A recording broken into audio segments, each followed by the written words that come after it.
Hi guys, this is Abby from Witchcraft and Criminal History. How you doing today? Hopefully you're doing well. Today we're doing a very controversial case. One of the main cases that actually helped the UK abolish the death penalty. So here we go. Another serial killer video. Yay! This is about John Reginald Christie. John Reginald Christie was also known as the Rillington Place Strangler. And John Reginald Christie, John Reginald Holiday Christie, was born 8th of April 1899. And he was, brought up in, an all-female family. When he was growing up and when he became a teenager, word got around that he was impotent, and they called him Reggie No Dick, and can't do it Christie. That what the names he was being called. When World War I came around, he joined the army, and later on during the war, at the later stages of the war, he was one of the soldiers who was affected by mustard gas. And it wasn't just the Germans who did this, it was also the Allies as well at this point in time in history. When he came back, he married Ethel Christie in Sheffield at Halifax on the 10th of May 1920. But a little bit later on, he moved away from his wife and actually got involved in petty crimes like stealing a car, and he was sent to jail. He was sent to jail a couple of times for stealing, handling illegal money, having false pretenses, and he was arrested. And the first one he was jailed, the second one he was put on probation. On the outbreak of World War II, he became a special constable. Special constables, their job was to pretty much help out with the police. The police, were pretty much stretched because this was war. London was being bombed, and all hands on deck. All hands on deck. So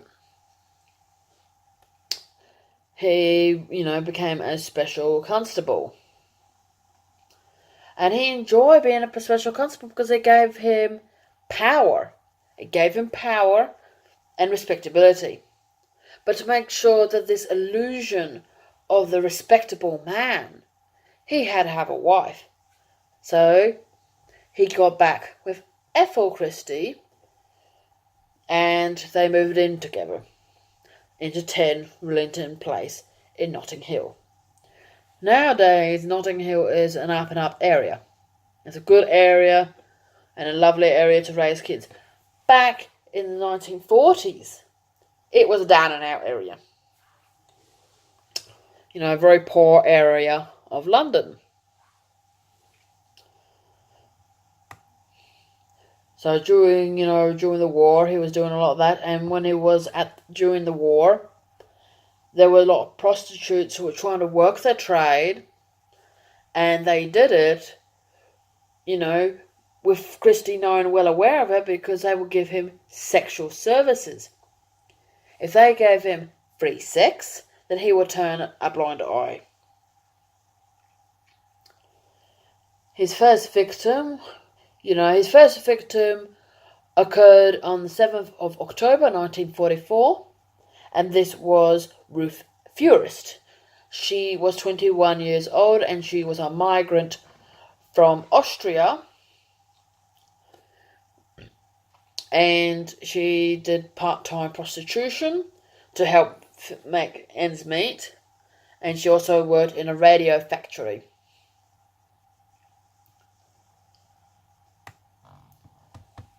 His next victim was Muriel Eady on the 7th of October 1944. She was a hypochondriac.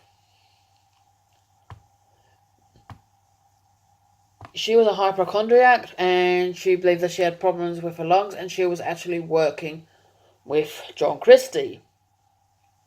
John Christie invited her over. He told her to sit down in a rope chair.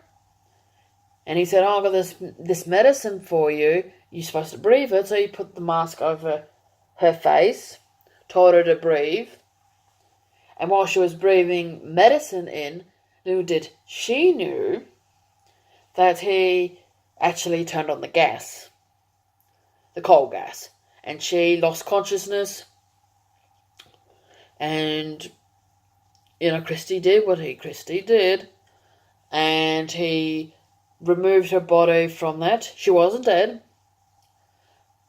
He sexually assaulted her body, and then strangled her.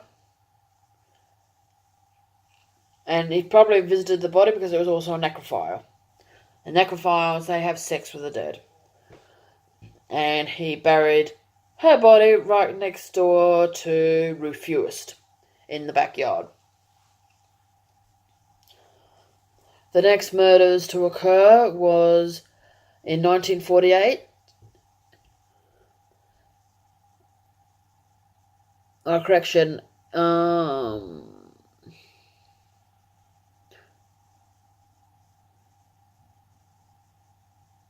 Actually, no, it's 1948. Yeah, it's not 1948. I know it isn't 1949. Sorry, 1949. Sorry about that, guys. And that was Beryl and Geraldine Evans. If you don't like hearing child murders, please skip this for the next 5 or 10 minutes, okay? Because this is a child murder, alright? In 1948, in Easter, Timothy and his wife, Beryl Evans, moved into 10 Rillington Place and was living in the apartment above John Christie. They soon had a daughter named Geraldine. And not long after that, she discovered that she was pregnant again.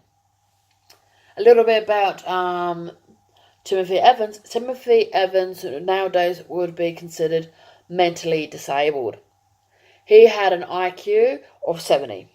If you want to know the IQ ranges, they range from, 100, which is normal. 70 is below normal. And 110 is above normal. And, and so forth. Like, for genius is like 130 onwards.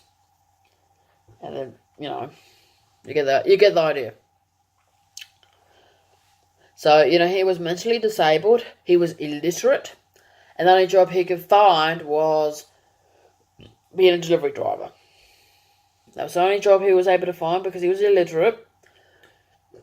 And also, they just moved from Wales to Notting Hill, which is a fair bit of a drive. And, they were in there and they were constantly fighting, and because of his mental disability, he had tantrums. So everybody in the block heard him yelling and screaming and hearing Timothy and Beryl fighting all the time. And during one of these fights, things got to attention of John Christie. Because she found out she was pregnant and she wanted an abortion. Timothy Evans didn't want an abortion, but Beryl didn't want it. But Beryl, she wanted an abortion because she knew she couldn't afford it. Couldn't afford another mouth to feed. They barely had enough money to feed themselves and baby Geraldine, let alone the rent, the electricity, and other general bills. So how are they supposed to support another baby? and her only solution was to have an abortion. So, so she decided to drink a lot of gin because back in those days they believed that gin helped women have miscarriages. So she was drinking a lot of gin to try and get rid of the baby. And as I said beforehand, this got the attention of John Christie. John Christie invited them into his room and said to them, I know about this issue.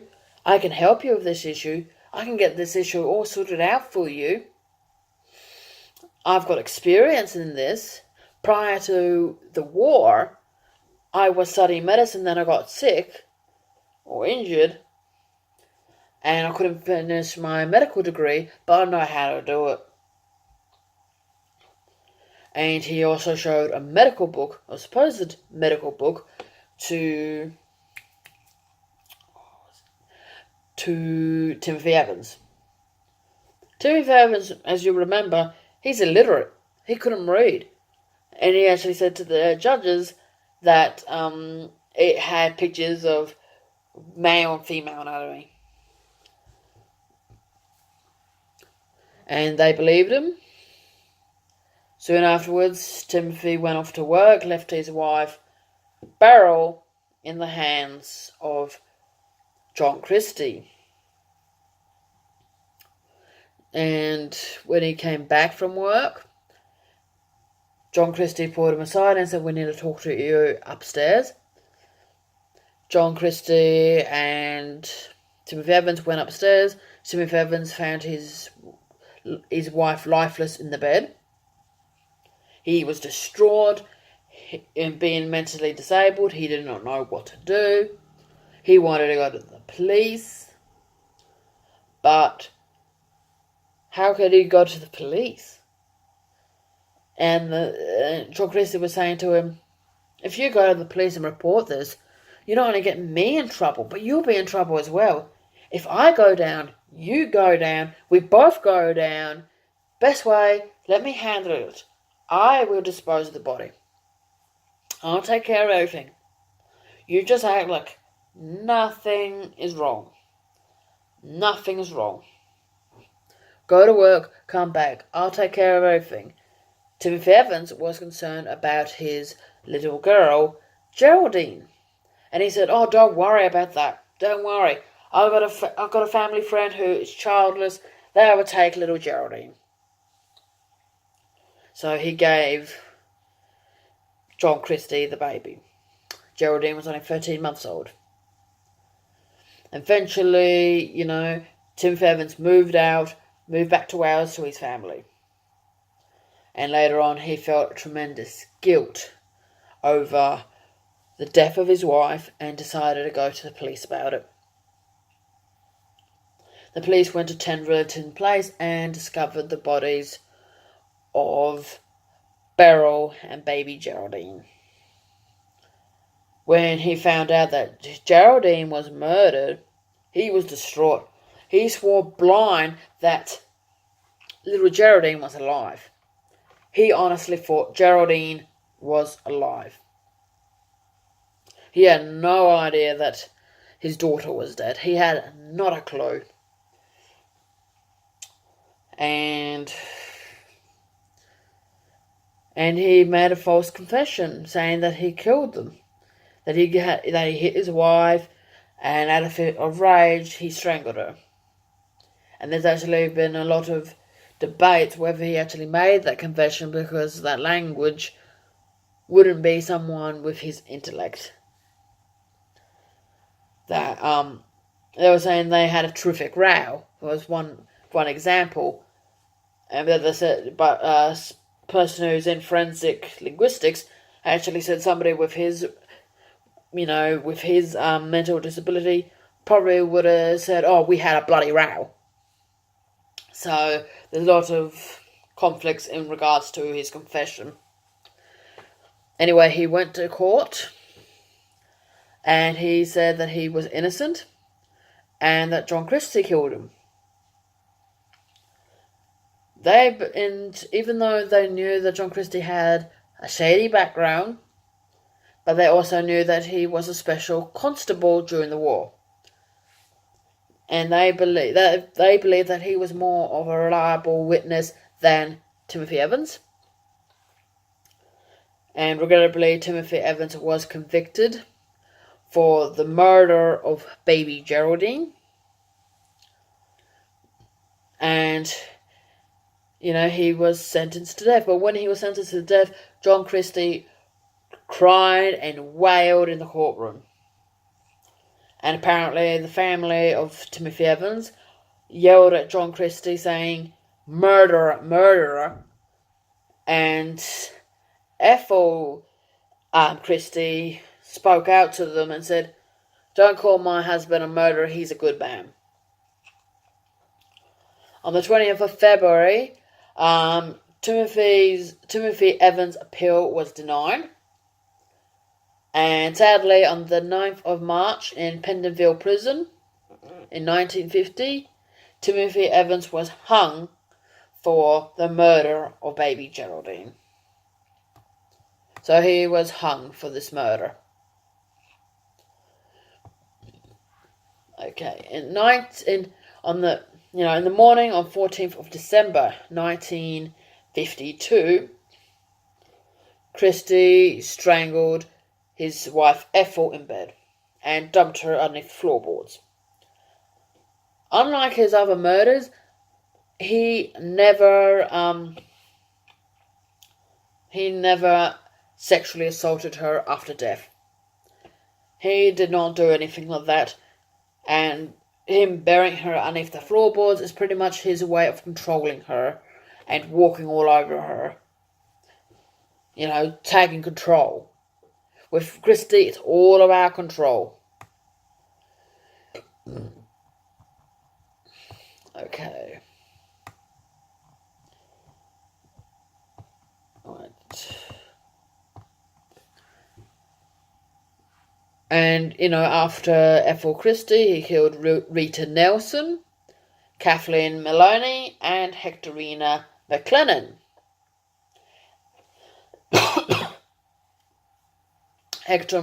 Hectorina was actually renting out a room from John Christie, but she came with a guy, and John Christie actually tried to convince her to get rid of the guy, but she didn't.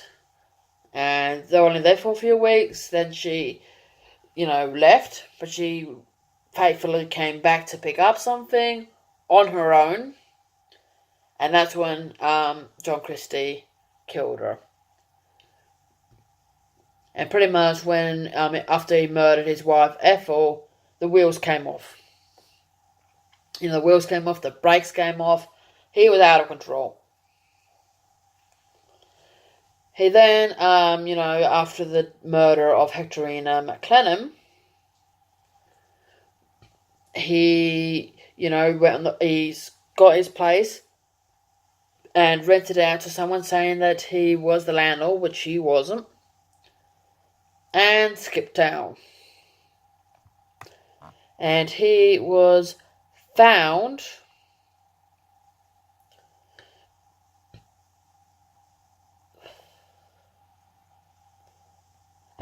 near Putney Bridge not long afterwards.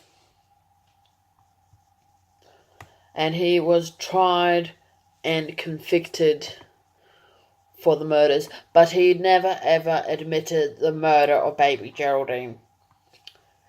The murder of Geraldine, me hearing that he never confessed to the murder of Geraldine doesn't surprise me. A lot of serial killers, if they have killed a child, they very rarely admit that they killed a child. Because killing an adult is one thing, but killing a child is another.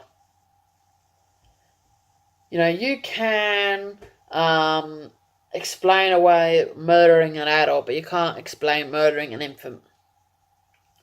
And he couldn't explain that. John Christie said in court that all of these murders were in self-defense. Surprise, surprise.